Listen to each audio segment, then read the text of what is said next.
السلام عليكم. اليوم فلوق آخر يوم امتحان لي بجامعة بغداد. طبعا عندي امتحان اقتصاد والساعة بعد 5 دقائق صار الساعة 4. راح نصلي ونراجع شوية وإن شاء الله ننطلق الساعة 5 هيك، ونشوفكم الأجواء هناك بجامعة بغداد.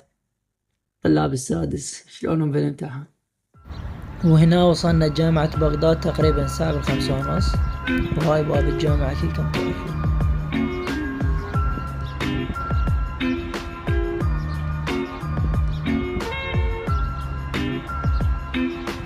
هنا أنا واحد خد سبورة ويشرح، قاموا معزلين. راعد هذا يقول لك حضر البطاقة مالتك يلا طف. ها؟ وكالعادة تدخل الجامعة فارغة من الصبح ولا طير، تطلع حوسة، هنا تدفع ربع مثل الخوش ولد حتى توصل لقسمك. وهنا وصلنا الكلية الزراعة. طبعا كلكم تعرفون بين منين التركتر، ما اعرف هو ايش اسمه. والله خبصتونا بهذا التركتر، كذا هطك صور يمه شين لطيمة شايفين. لا والله خبصتونا بهذا التركتر والله الزبالة. هنا انا الراجع وهذاك يسج. وهنا راح ندخل الامتحان ادعونا. ودائما من تطلع من الامتحان ما تعرف هاي الهوسة منين، ناس طابة ناس طالعة ما تعرف شكو.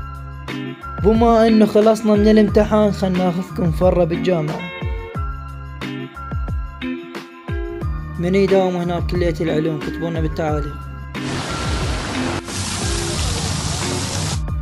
واحلى شي بالجامعة هذا الخضار والورد، وهاي انتم، وهذا اللي يعلق، وهذا اللي يشترك بالقناة.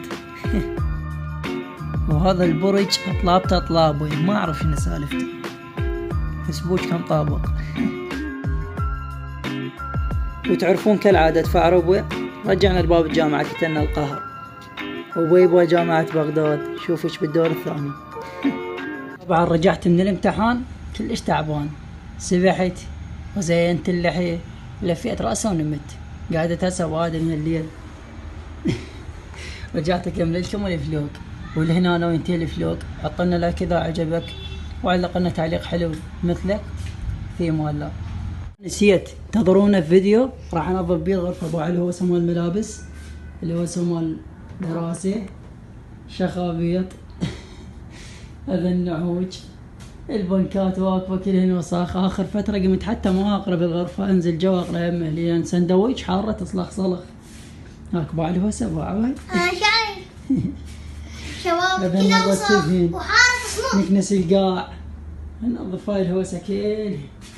انتظرونا فيديو جديد ورا هذا الفلوق.